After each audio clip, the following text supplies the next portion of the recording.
প্রথম কথা হচ্ছে মানে সকলের পক্ষ থেকে এবং আমি নিজেও সহ বলছি যে এবারে ইলেকশনটা স্বচ্ছ হয়েছে, কোনো সন্দেহ নেই।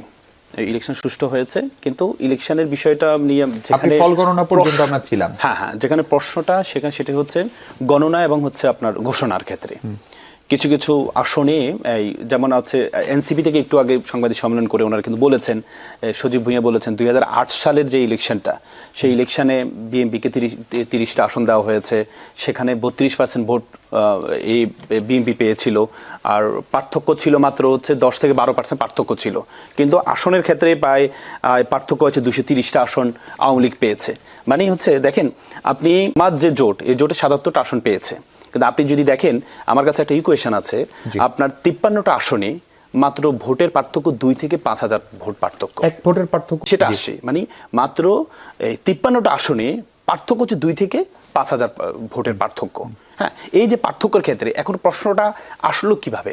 আসলো হচ্ছে এভাবে, আমরা যখন গতকাল কি দেখেছি, আপনি যে মির্জা আব্বাসের আসনটা দেখেন, ওনার আসনটা কিন্তু একসময় ভোট গণনা বন্ধ ছিল, এবং কি বলা হয়েছে ওনার যে ব্যালট পেপার, ওনার যে ওনার এই ধানের শীষে যে মার্কাটা এটা নিচে ছিল, নিচে থাকার কারণে যে পাশে যে ফাঁকা ছিল ওই ফাঁকায় সিল দিয়েছে, এগুলোকে কাউন্ট করা হয়নি, পরবর্তীতে এগুলোকে কাউন্ট করা হয়েছে, কাউন্ট করার কারণে উনি জয়লাভ করেছেন, এই থেকে জয়লাভ করেছেন। কিন্তু একইভাবে আপনি এটা যদি কাউন্টেবল হয়, আপনি যখন মামুনুল হক, আল্লামা মামুনুল হকের যে আসন, সে আসনে ওনার মার্কাটাও একবার শেষে ছিল, রিক্সা মার্কাটা একবার শেষে ছিল, এবং কি ওনার অনেকগুলো ভোট নষ্ট হয়েছে শুধুমাত্র ডান পাশে সিলটা মারার কারণে, সেক্ষেত্রে এটাকে কাউন্ট করা হয়নি। এই আপনি যখন এই দ্বিচারিতা যখন দেখেছে, তখন কিন্তু প্রশ্নটা ইলেকশন ট্রাইব্যুনাল রয়েছে, আপনি আইনজীবী, আপনি ভালো জানেন না, তখন তো প্রশ্নটা এখন ব্যাপারটা হচ্ছে আমরা তো হচ্ছে এই পর্যন্ত নির্বাচন কমিশনকে আমরা এই পর্যন্ত যতগুলো দেখেছি ওনাদেরকে হুমকি ধামকি দেওয়া ছাড়া এই পর্যন্ত সমাধান হয়নি। আপনি দেখেন নির্বাচনের 2 দিন আগে বলে যে 300 গজের মধ্যে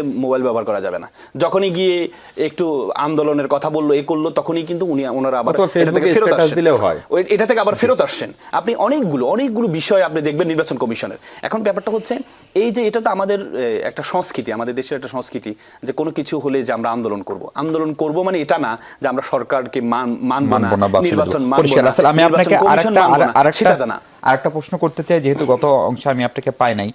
জামাত বরাবরই জামাতের জোট বলে এসেছিল যে 91 মডেলের ইলেকশন, শেষ পর্যন্ত কি এটা 91 মডেল ইলেকশনই হলো?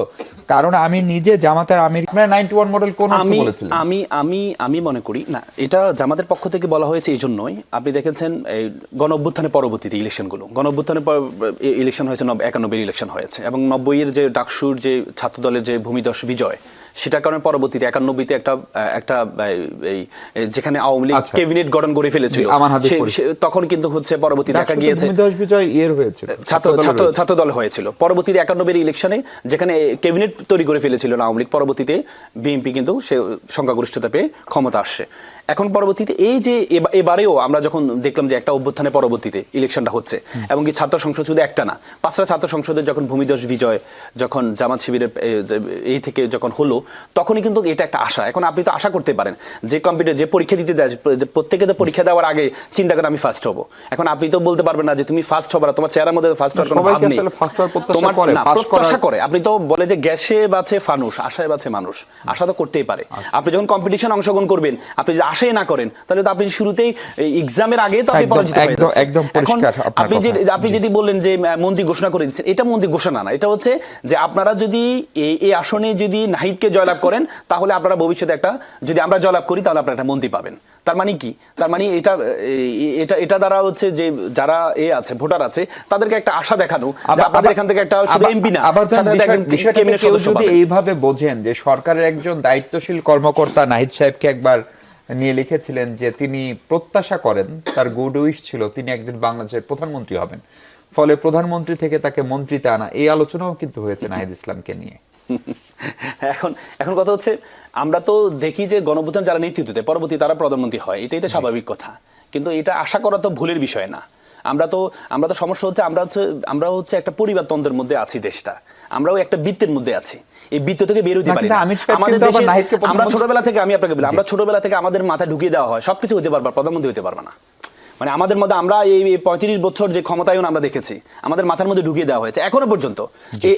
আপনি দেখেন যে কিছুদিন আগে তারেক রহমান সাহেব বলেছেন যে শেখ হাসিনার ছেলে মেয়েরা ইচ্ছা করলে রাজনীতি করতে পারে। তার মানে কি পরিবারতন্ত্রটা তোমার পরিবার যদি না থাকে তাহলে আমার পরিবারতন্ত্র যদি থাকে, বিপরীতে যারা আছে তাদের সাথে তো আমি টিকতে পারবো না। সুতরাং তুমি আসো, তাহলে আমি টিকতে পারবো।